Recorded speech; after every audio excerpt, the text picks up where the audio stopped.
Australia से आया था ऑर्डर। सबसे पहले मैंने बास्केट रेडी करनी थी और बास्केट के लिए हमें इसके अंदर बहुत सारी चीज़ें रखनी थी। शॉप पर गई, सैटरडे नाइट की ये वीडियो है। वहाँ पे जाके मैंने सारा सामान परचेज़ किया और सबसे पहले काम किया बास्केट तैयार करने का। तो जी बहुत सारे ऑर्डर्स थे, तो सबसे पहला काम था मेरा बास्केट तैयार करने का, क्योंकि मेरे केक जो थे वो बेक हो रहे थे। अच्छा जी, खुश होकर सिस्टर ने मुझे टिप भी दी इसके अंदर 500 रुपीज़। और ये ऑस्ट्रेलिया से ऑर्डर था। उन्होंने कहा था कि मेरे भांजे उनकी तबीयत ठीक नहीं है, बीमार है, तो मैं इनके लिए उनको खुश करने के लिए ये प्रेजेंट भेजना चाहती हूँ। तो मैंने कहा ठीक है। एक उन्होंने छोटा सा स्पाइडरमैन का केक बनवाया था 1 पाउंड का, उसके साथ इन्होंने ये बास्केट अरेंज करवाई थी। डिलीवरी बहुत करीब थी। सो जी हमने सारी चीज़ें तैयार की। उस दिन ऑर्डर बहुत ज़्यादा थे, मैं बहुत ज़्यादा थक चुकी थी। बस कहते हैं ना कि वो हिम्मत ख़त्म होने वाली वो हो चुकी थी, क्योंकि मैंने पूरी रात काम किया था। पूरी रात काम करने के बाद मैंने फिर सुबह 10 बजे मैं फ़्रेश हुई बिल्कुल। मैंने कहा अब ख़त्म। जब मैंने सारी चीज़ें रेडी कर ली और उनको पिक्चर क्लिक करके भेजी, उन्होंने कहा माशाल्लाह बहुत अच्छा है, अब आप दूसरे केक की पिक्चर भी भेज दें। तो मेरे तो दिमाग के तोते उड़ गए। मैंने कहा यार दूसरा केक कौन सा था?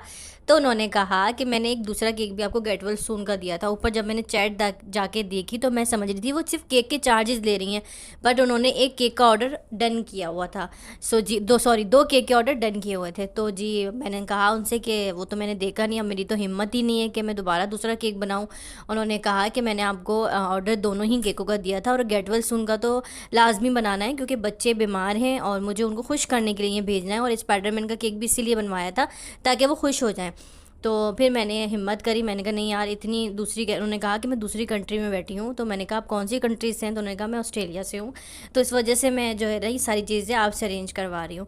तो खैर होना क्या था, फिर उठे, हिम्मत की और दूसरा केक भी तैयार किया और वो भी अल्हम्दुलिल्लाह बहुत मतलब अच्छा था। जैसे उन्होंने मुझे रेफरेंस पिक्चर भेजी थी कस्टमाइज़ करने के लिए, मैंने बिल्कुल सेम वैसा ही बना दिया था। और उन्होंने मुझसे कहा था कि भले वो इतनी स्वीट थी, उन्होंने कहा भले ही टाइम ले लें। उन्होंने वैसे मुझे 2-2:30 की डिलीवरी कहा था कि 2-2:30 बजे तक करवा दीजिएगा, बट उन्होंने जब सुना कि दूसरा केक रेडी नहीं है तो उन्होंने कहा भले ही आप 6 बजे तक केक डिलीवर करवा दें, कोई मसला नहीं है, बट प्लीज़ बना दें। तो फिर मैंने कहा चलें ठीक है, मगर राइडर को 4 बजे न्यू कराची लेकर जाना था दूसरा ऑर्डर, और वो बात पक्की का केक था। उनको वेन्यू पे 5 o'clock जो शाम को PM पे लाजमी केक चाहिए था। तो ज़ाहिर सी बात है यहाँ से तो न्यू कराची बहुत दूर है, मेरी लोकेशन से 1 घंटे की ड्राइव लगती है स्लो बाइक लेके जाने में, सेफली पहुँचाने में। तो जी फिर मैंने कहा ठीक है, उनको तो मैंने एग्री कर दिया था। मैंने कहा टाइम का कुछ पता नहीं है, या मैं वो कर दूँ और ये ना हो फिर कुछ मसला हो जाए। तो खैर मैं उठी, फिर मैंने वो केक भी दूसरा वाला तैयार किया और मैंने डिलीवरी बॉय आ गया था मेरा, 2:30 बजे तक आ गया था।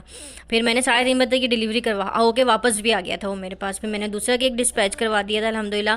और इन्होंने मुझे खुश होकर टिप भी दी और उन्होंने फिर मुझे रिव्यू दिया। रिव्यू वीडियो के लास्ट के अंदर मैंने रिव्यू लगाया, आप लोग ज़रूर चेक करके जाइएगा। जब यहाँ से केक डिस्पैच हुआ था ना, तो सिस्टर ने कहा बस ये सेफ़ली पहुँच जाए। मैंने कहा आप इस चीज़ से बेफिक्र रहें, मेरा केक बिल्कुल सेफ़ली पहुँचेगा इंशाल्लाह।